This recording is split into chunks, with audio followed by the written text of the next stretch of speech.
Now, this argument, then they extend it to the case of the infinitely regressive chain of causation.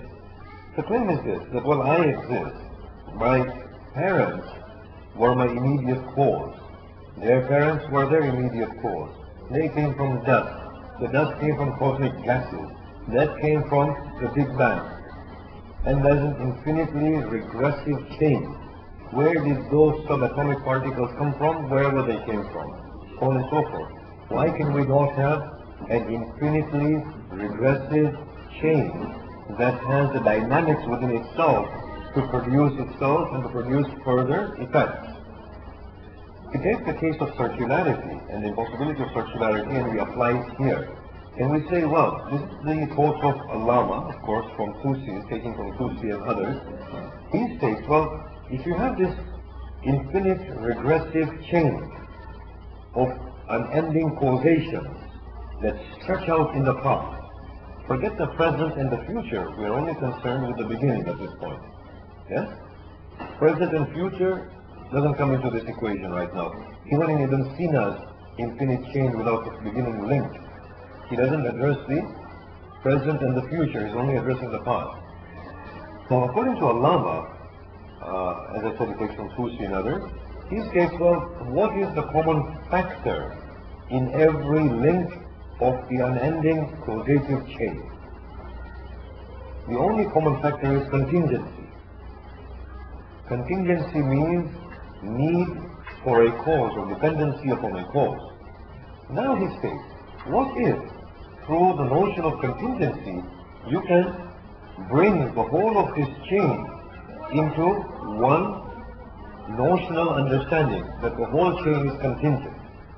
If you can reduce it to contingency and say the whole chain is contingent, then we ask the question, well, what produced the chain of events as a whole? Now, this argument might seem very attractive and appealing, but you will see that there's a fundamental flaw to it, which we will come to in a little while, and there's a flaw to all of these arguments, to be honest with you, and none of them, and I'm not going to conclude this for you, but none of them substantiate the existence of a God, the sort of God that we are after from these arguments. In any case, Allah's thoughts are that contingency marks the whole of this causative, regressive, infinite chain. We ask a simple question. If it's a contingent, what has brought it about? You have two options, or maybe three options. Has it brought about itself as a whole? Has a part of it brought about the whole? Or has an external cause brought the whole thing about? If we say it's contingent, and we say the whole has brought the whole about, then we are faced with the problem of circularity again. That by presumption of contingency, it does not exist without a cause. And if we were to assert that it caused itself, then we are left with the problem of unity of contradiction. Existence and non-existence at the same time. If we were to say a part of it produced the whole thing, it's a greater absurdity.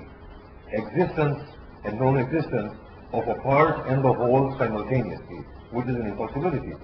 According to the way we think in the material world in which we are, we know there are certain truths, axiomatic sort of truths that we place in Allah Taala states that the unity of contradiction, impossibility of unity of contradiction, is the cornerstone of philosophical reasoning. In the way that we are in this world of ours, we will never admit to the simultaneous existence and non-existence of the same entity in the same place from the same angle. Yes?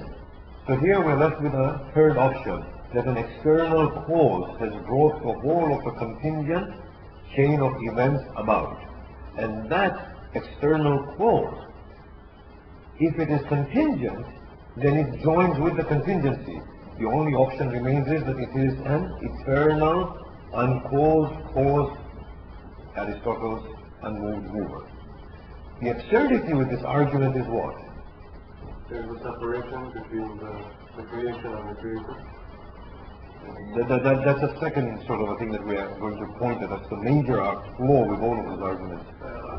Somebody got at your company being Sorry, sir. So, The absurdity with this argument, as Sadra points it out in his Asfar, is that you cannot group together an ending chain of events into one by saying they're all saying the common factor of contingency and then deal on contingent. In the whole world that we see, there is no such thing as a unifying factor known as contingency. Everything is a discrete individual in realization and existence. So the whole of this argument is unrealistic because you can't construct something like that really. It doesn't exist in the world outside. Then we went on to the argument of sufficient principle. The argument of sufficient principle, if you remember, it asked a simple question. That we need to know why this thing exists. According to this argument, it's a beautiful formulation of the cosmological argument. It states that you can have 1 billion elephants in this world, or you can have a grain of dust as the entirety of the universe. The question remains, how did it get there? Even if you were to say that it has eternally been there, even then it does not do anything to the question. Even if you were to say, like an infinite regressive chain of events, the claim is it is eternally been there.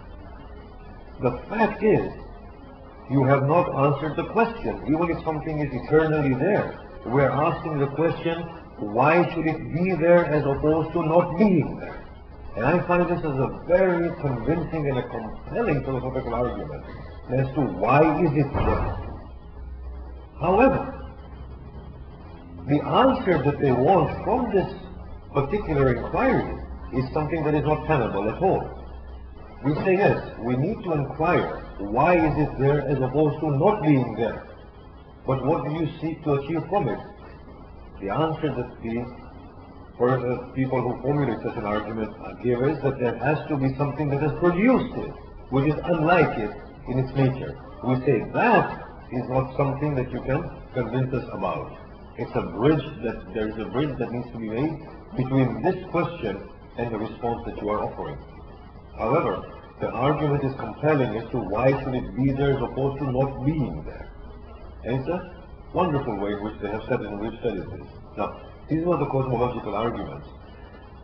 You remember the major problems against this argument. Hume pointed out a particular problem. He states that no form of argument is convincing unless the contrary of it implies an impossibility. The contrary assumption implies an impossibility.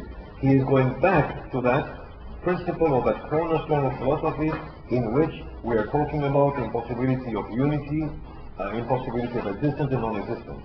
What Hume is saying is that no matter, and Hume's argument also applies to ontology, we'll go through that in a little while. What Hume is saying here is that no matter how strong your cosmological argument may be, it does not prove anything, so long as it cannot be reduced to logical principles in which we have alternatives. If it exists, then the non-existence should be disproven. If the non-existence can still be a valid question for it, it doesn't prove anything. So what Hume is saying is, through your cosmological argument, you arrive at the notion of a first cause. What I'm saying is, I can presume the first cause not to exist. And my presumption that the first cause does not exist does not imply a logical impossibility. And the fact that it doesn't imply a logical impossibility shows that your argument doesn't prove a thing.